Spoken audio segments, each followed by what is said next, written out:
ഈ വിഷയത്തില് അഭിപ്രായ വ്യത്യാസങ്ങളുണ്ട് എന്നുള്ളത് ചില ആളുകൾ പ്രചരിപ്പിക്കുന്നത് കാണാം. ഏത് ഖുറൂജ് പാടില്ല, അത് വാള് കൊണ്ടാണെങ്കിലും അല്ലെങ്കിലും ഖുറൂജ് പാടില്ല എന്ന് പറയുമ്പോൾ അല്ല, അതിനെതിരായിട്ട് ചില തെളിവുകളുണ്ട്, അതിനെതിരായിട്ട് ചില തെളിവുകൾ ഉദ്ധരിക്കപ്പെട്ടിട്ടുണ്ട്, ആ വിഷയത്തിൽ അഭിപ്രായ വ്യത്യാസമുണ്ട് എന്ന് ചില ആളുകളെങ്കിലും പ്രചരിപ്പിക്കാറുണ്ട്. അത് പ്രചരിപ്പിക്കുന്ന ആളുകളുടെ പേരും അഡ്രസ്സൊന്നും ഞാൻ പറയുന്നില്ല.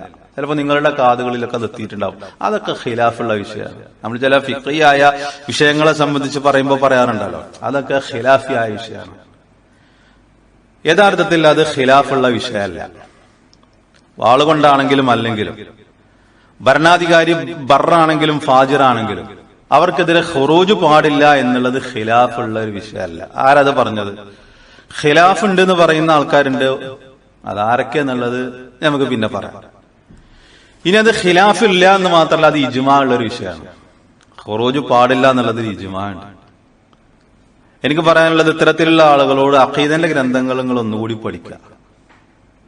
അത് നല്ല ഭരണാധികാരികളാണെങ്കിലും ശരി, ഫാജിറായ ഭരണാധികാരികളാണെങ്കിലും ശരി, ഖുറൂജ് പാടില്ല എന്നുള്ളതിൽ ഖിലാഫില്ല എന്ന് മാത്രമല്ല, അതിൽ ഇജ്മാ ഉണ്ട്. ഒന്ന് രണ്ടെണ്ണം ഞാൻ പറഞ്ഞാൽ പറയാതെ പോയാലും ശരിയല്ലല്ലോ.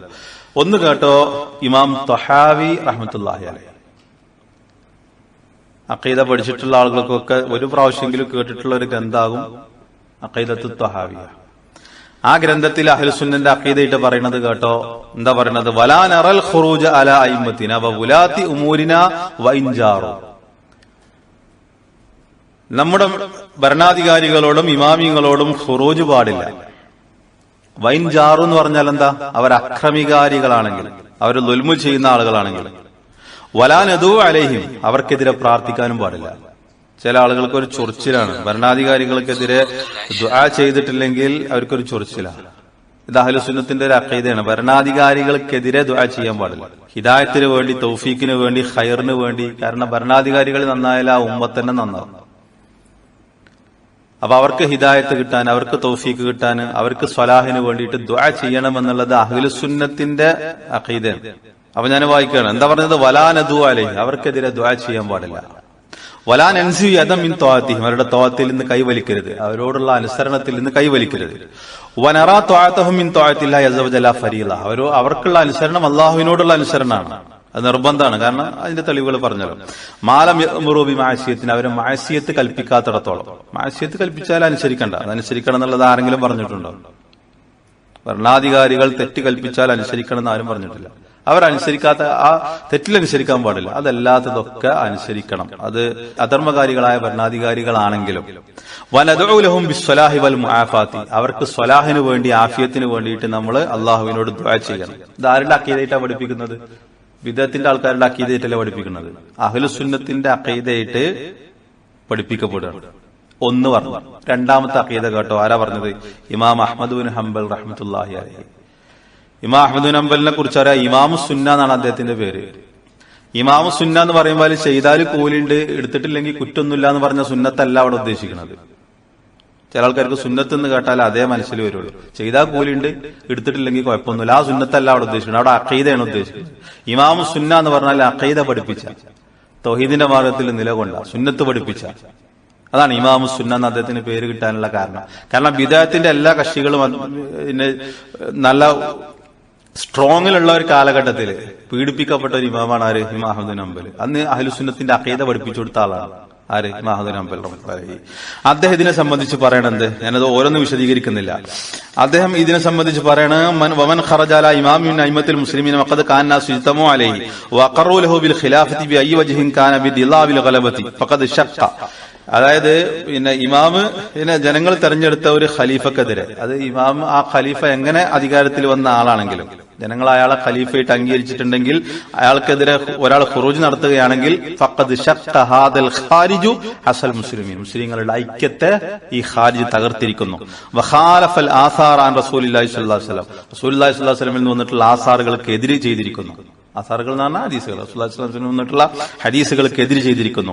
ഫൈൻ മാതൽ ഖാരിജു മാത മീതതൻ ജാഹിലിയ, ഈ ഖാരിജ് മരണപ്പെട്ടു പോവാണെങ്കിൽ ജാഹിലിയ മരണമായിരിക്കും. വലാ യഹില്ലു ഖിതാലു സുൽത്താനി, സുൽത്താനോട് യുദ്ധം ചെയ്യൽ ജായിസല്ല.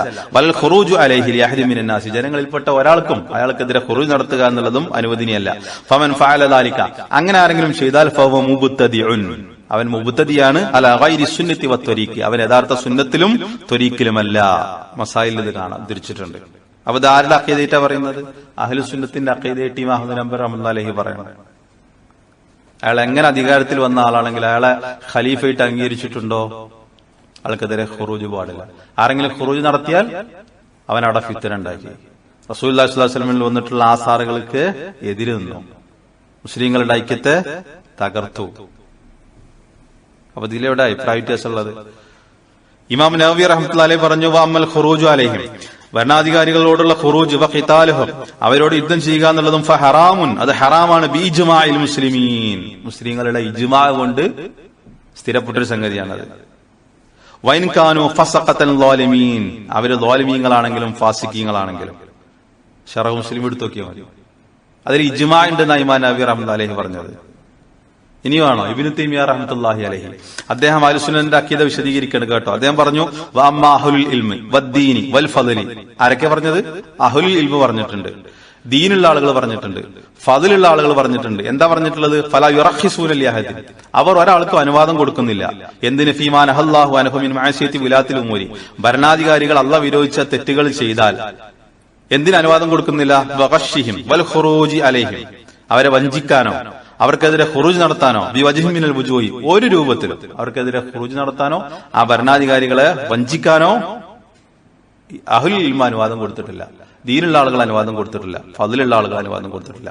എന്നിട്ട് വീണ്ടും പറയണ കമാ ഖദ് ഉരിഫ മിൻ ആദാത്തി അഹ്ലി സുന്ന, ഇത് അറിയപ്പെട്ടതാണ്, അഹ്ലു സുന്നന്റെ ആദത്തുകളിൽ അറിയപ്പെട്ടൊരു കാര്യമാണ്. വദ്ദീനി ഖദീമൻ വഹദീസൻ വമിൻ സിയറത്തി ഗൈരിഹിം, ആധുനിക കാലഘട്ടത്തിൽ ജീവിച്ച ആളുകളാകട്ടെ അതേപോലെ തന്നെ ആദ്യ കാലഘട്ടക്കാരായ ആളുകളാകട്ടെ, അഹ്ലുസുന്നയുടെയും ദീനുള്ളവരുടെയും അതല്ലാത്ത മാർഗത്തിൽ സഞ്ചരിച്ച ആളുകളിൽ നിന്നും അറിയപ്പെട്ടൊരു സംഗതിയാണ് എന്താ? അവർക്കെതിരെ ഖുറൂജ് പാടില്ല എന്നുള്ളത്, യുദ്ധം ചെയ്യാനോ ഖുറൂജോ പാടില്ല എന്നുള്ളത്. മജ്മൂ ഫത്താവയില് പിന്നെ ഇബ്നു തൈമിയ്യ റഹ്മത്തുള്ളാഹി അലൈഹി ഉദ്ധരിച്ചിട്ടുള്ളതാണ്.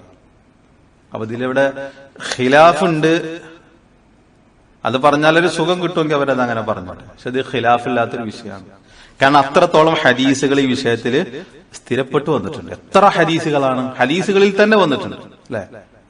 ഓരോ ഹദീസുകളും നമ്മൾ വായിച്ചു. ഭരണാധികാരികൾ അവർ ളാലിമീങ്ങളാണ്, അവർ നിങ്ങളുടെ അവകാശങ്ങൾ കവർന്നെടുക്കും, നിങ്ങളെ ഉപദ്രവിക്കും, നിങ്ങളെ ദ്രോഹിക്കും, അവർ സ്വാർത്ഥരായിരിക്കും. അങ്ങനെയൊക്കെ ചെയ്താലും നിങ്ങൾ ക്ഷമിക്കുകയാണ് ചെയ്യേണ്ടത്.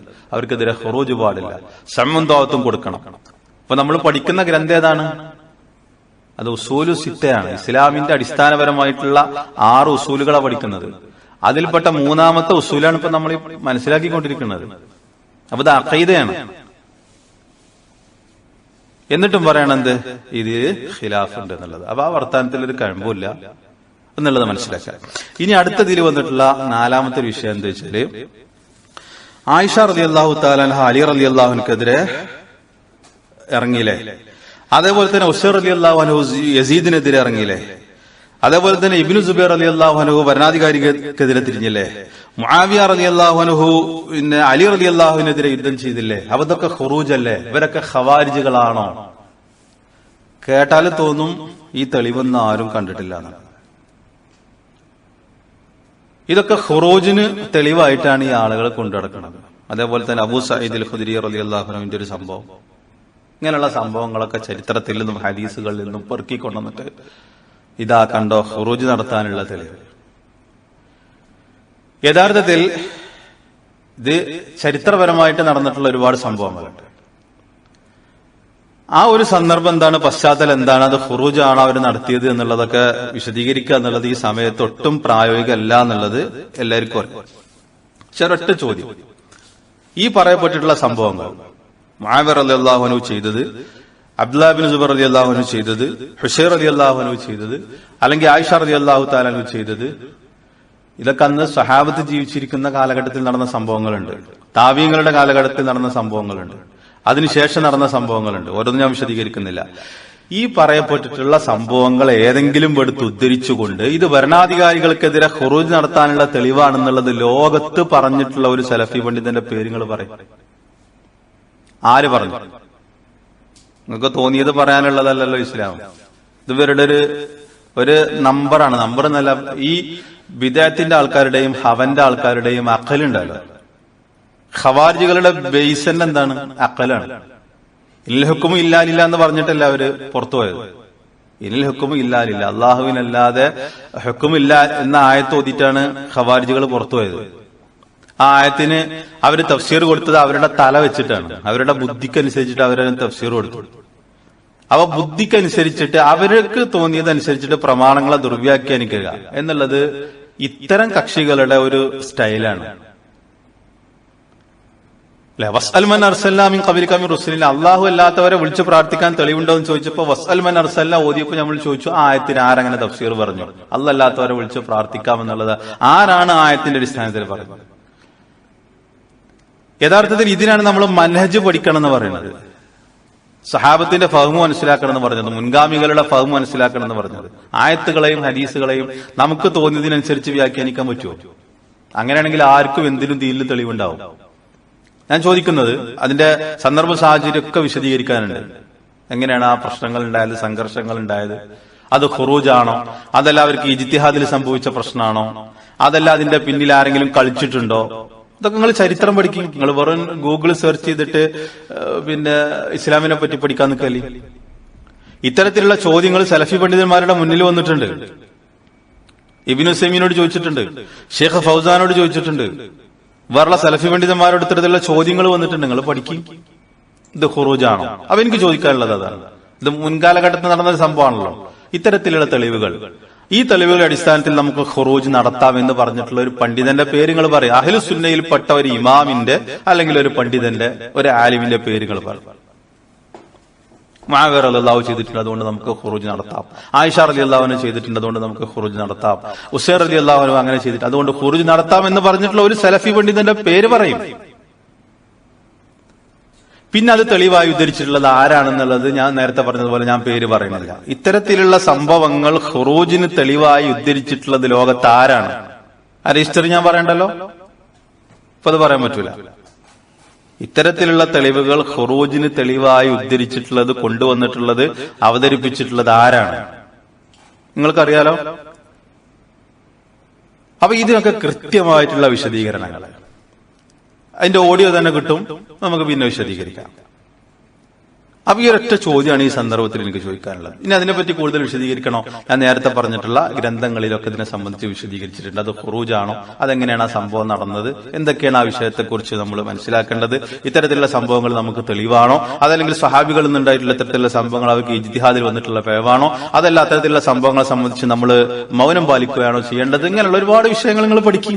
ഇനി കൂടുതൽ പഠിക്കാനിപ്പോ ഒരു പുതിയ ഗ്രന്ഥം, പിന്നെ അയൂനുൽ ബാരി എന്ന് പറഞ്ഞിട്ടുള്ള ഇന്ന് ജീവിച്ചിരിക്കുന്ന ഷെയ്ഖ് റബീ ഹഫിളഹുല്ലാ, അദ്ദേഹം ബർബഹാരിയുടെ, ഇമാം ബർബഹാരിയുടെ ശറഹ് സുന്നയെ വിശദീകരിച്ചുകൊണ്ട് നല്ലൊരു ഗ്രന്ഥം എഴുതിയിട്ടുണ്ട്, അയൂനുൽ ബാരി. അയൂനുൽ ബാരിയിൽ ഇതിനെ സംബന്ധിച്ചുള്ള കുറെ കാര്യങ്ങൾ പറഞ്ഞിട്ടുണ്ട്. ഇത്തരത്തിലുള്ള വിഷയങ്ങൾക്കുള്ള കുറെ മറുപടികൾ, വിശദീകരണങ്ങൾ അദ്ദേഹം അതിൽ കൊടുത്തിട്ടുണ്ട്. അപ്പോ ഇത്തരത്തിലുള്ള സംഭവങ്ങൾ ഉദ്ധരിച്ചിട്ട് ഇതിനൊന്നും തെളിവാക്കിയിട്ടൊരു കാര്യമല്ല. ഇത് പറഞ്ഞിട്ടാണ് എന്ത് ചെയ്യുക, കുഫർ വരെ ആരോപിക്കുന്നത്. ഒരൊറ്റ സംഭവം പറഞ്ഞുതരാം. ഇമാം അഹ്മദ് ബിൻ ഹംബൽ റഹ്മത്തുള്ളാഹി അലൈഹി, അദ്ദേഹം മഅ്മൂനെ വിളിച്ചത് എന്താ? അമീറുൽ മുഅ്മിനീൻ എന്നാ വിളിച്ചത്. ഇപ്പൊ ഇന്ന് ചില ആൾക്കാരുണ്ടല്ലോ, ഈ ഖവാരിജുകളുടെ ചിന്താഗതി പേര് നടക്കുന്ന ആളുകൾ, ഈ ഭരണാധികാരികൾക്ക് വേണ്ടിയിട്ടൊന്നും ദുആ ചെയ്യാൻ പറ്റൂല, അവരൊക്കെ തിന്മകൾ ചെയ്യുന്ന ആളുകളാണ്, അവരൊക്കെ അക്രമങ്ങൾ ചെയ്യുന്ന ആളുകളാണ്, അവർക്കെതിരായിട്ട് ദുആ ചെയ്യുകയാണ് വേണ്ടത് എന്നുള്ളതാണ് ഇവര് സാധാരണ പറയാറുള്ളത്. രണ്ട് കാര്യങ്ങൾ ഞാൻ പറഞ്ഞുതരാം. ഒരാള് അഹ്ലുസുന്നയാണോ അല്ലേ എന്നുള്ളത് അറിയാനുള്ള ഒരു അടയാളം എന്താ അറിയോ? ഒരാൾ അഹ്ലുസുന്നയാണോ അല്ലേ എന്നുള്ളത് അറിയാനുള്ള ഒരു അടയാളം എന്താ അറിയോ? ഒരാള് ഭരണാധികാരികൾക്കെതിരെ പ്രാർത്ഥിക്കുന്ന ആളാണെങ്കിൽ അയാള് അവന്റെ ആളാണ്. ഒരാൾ ഭരണാധികാരിക്ക് വേണ്ടി പ്രാർത്ഥിക്കുന്ന ആളാണെങ്കിൽ അവൻ അഹ്ലുസുന്നയാണ്. പണ്ട് കാലത്ത് അഹ്ലുസുന്നനെയും അഹ്ലുസുന്ന അല്ലാത്തവരെയും വേർതിരിച്ചിരുന്ന ഒരു മാനദണ്ഡം, ഒരു അളവുകോൽ ഇതായിരുന്നു. ഇത് ഞാൻ പറഞ്ഞതല്ല കേട്ടോ, ഇതാര് പറഞ്ഞതാ അറിയോ? ശറഹ് സുന്നയിൽ ഇമാം ബർബഹാരി റഹ്മത്തുള്ളാഹി പറഞ്ഞൊരു വാചകാണിത്. എന്താ അദ്ദേഹം പറഞ്ഞതറിയോ? ഇദാ റഅയ്ത റജുല, നീ ഒരാളെ കണ്ടാൽ യദൂ അല സുൽത്താനി, അവൻ സുൽത്താൻ ഭരണാധികാരികൾക്ക് എതിരെ ദുആ ചെയ്യുന്ന ആളാണ്, ഫഅലം, നീ മനസ്സിലാക്കിക്കോ, അന്നഹു സ്വാഹിബു ഹവൻ, അവൻ ഹവന്റെ ആളാണ്, അതായത് അവന്റെ ബുദ്ധിന്റെ ആളാണ്, വിദേഹത്തുകാരനാണ് അവൻ.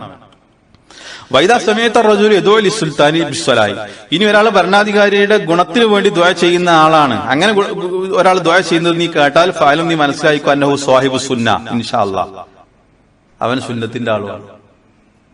ബർബഹാരിന്റെ ഷറസുന്റെ അടുത്ത് പോയിക്കോ. അപ്പൊ ഞാൻ പറഞ്ഞു എന്താ വെച്ചാല്, ഇത്തരത്തിലുള്ള തിന്മകളുടെ പേരിൽ എന്ത് ചെയ്യുക, കുഫർ വരെ ആരോപിക്കുക. ഞാൻ പറഞ്ഞു എന്താ അറിയോ, മഅ്മൂൻ ജീവിച്ചിരിക്കുന്ന കാലഘട്ടത്തിലാണ് ഖുർആനിന്റെ ഖൽക്ക്, അതായത് ഖുർആൻ സൃഷ്ടിവാദം അതുമായിട്ട് ബന്ധപ്പെട്ട പ്രശ്നങ്ങൾ നടക്കുന്ന ആ ഒരു മൂർച്ചയുള്ള സമയമാണത്. മുഹമ്മദ് നബി റഹ്മത്തുള്ളാഹി ക്രൂരമായി പീഡിപ്പിക്കപ്പെട്ടു, അദ്ദേഹത്തെ തടവിലാക്കി, അല്ലെ? പീഡിപ്പിച്ചു എന്ന് പറഞ്ഞാല് നമ്മൾ ചരിത്രത്തിൽ പഠിക്കേണ്ട ചില രംഗങ്ങൾ അതിലുണ്ട്, ചില വിഷയങ്ങൾ അതിലുണ്ട്, ക്രൂരമായ പീഡനങ്ങൾ. പക്ഷെ എന്നിട്ടും മഅ്മൂനിനെ ഇമാം അഹ്മദ് നബി റഹ്മത്തുള്ളാഹി വിളിച്ചത് എന്താ? അമീറുൽ മുഅ്മിനീൻ എന്നാ വിളിച്ചത്. അമീറുൽ മുഅ്മിനീൻ എന്നാ വിളിച്ചത് ആരെ? മഅ്മൂനെ. മഅ്മൂനിന്റെ വാദം എന്തായിരുന്നു? ഖുർആൻ അള്ളാഹുവിന്റെ സൃഷ്ടിയാണെന്നുള്ളതാണ്. ഇമാം അഹ്മദ് ബിൻ ഹംബലിന്റെ വാദം എന്തായിരുന്നു? ഖുർആൻ സൃഷ്ടിയാണെന്ന് ഒരാൾ പറഞ്ഞാൽ അവൻ കാഫിറാണ്. ഖുർആൻ ഖൽഖാണ്, സൃഷ്ടിയാണ്, അള്ളാഹുവിന്റെ ഒരു സൃഷ്ടിയാണെന്ന് പറഞ്ഞാൽ അവൻ കാഫിറാണെന്നാണ് ആരുടെ വാദം?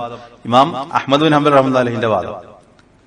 അതേ വാദം ഉന്നയിച്ച മഅ്മൂൻ, ആ മഅ്മൂനിനെ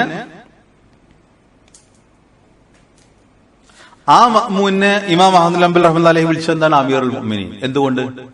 നമ്മൾ നേരത്തെ പറഞ്ഞു, ഭരണാധികാരികൾക്കെതിരെ ഖുറൂജ് നടത്തണമെങ്കിൽ കുഫർ ബവാഹായിരിക്കണം, വ്യക്തമായ കുഫറായിരിക്കണം.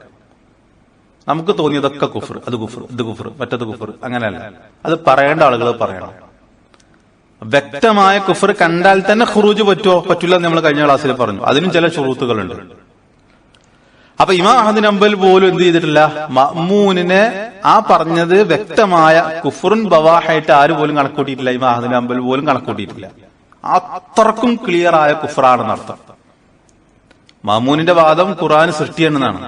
അത് പറഞ്ഞ മഅ്മൂനെ ഇമാം അഹ്മദ് ബിൻ ഹംബൽ വിളിച്ചെന്താ? അമീറുൽ മുഅ്മിനീൻ. അത് ഞാൻ പറഞ്ഞതല്ല കേട്ടോ, ഇബ്നു തൈമിയ്യ അദ്ദേഹത്തിന്റെ ഗ്രന്ഥത്തിൽ പറഞ്ഞു.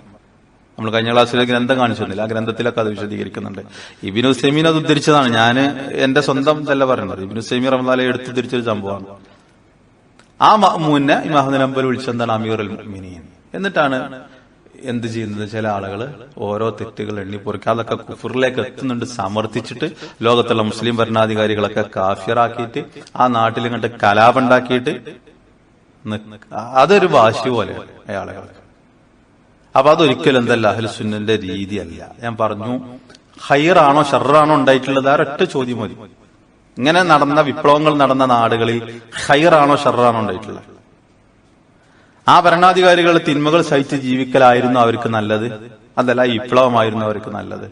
അത് ആ നാടിന്റെ ചരിത്രം പരിശോധിച്ചാല് ഇന്ന് അവിടെ ചോരയാണ്, അല്ലെ? ഞാൻ അതിലേക്ക് വിശദീകരിക്കുന്നില്ല. അപ്പൊ ഞാൻ പറഞ്ഞു എന്താ വെച്ചാല്, അഹ്ലുസുന്നക്ക് ഒരു മനഹജുണ്ട്, ഒരു രീതിയുണ്ട്. അതനുസരിച്ചിട്ട് പഠിക്കുക, യഥാർത്ഥ ആലിമുകളിൽ നിന്ന്, ഷെയ്ഖുമാരിൽ നിന്ന് ഇൽമു നേടുക. അതല്ലെങ്കിൽ എന്താ, നമ്മുടെ റൂട്ട് തെറ്റ്. അപ്പൊ ഈ വിഷയത്തിൽ നമ്മുടെ റൂട്ട് ക്ലിയർ ആണ്. അതാണ് മൂന്നാമത്തെ അസ്ലായിട്ട് വിശദീകരിക്കപ്പെട്ടുള്ളത്. ഇൻഷാ അല്ലാഹ് അടുത്ത ക്ലാസ്സിൽ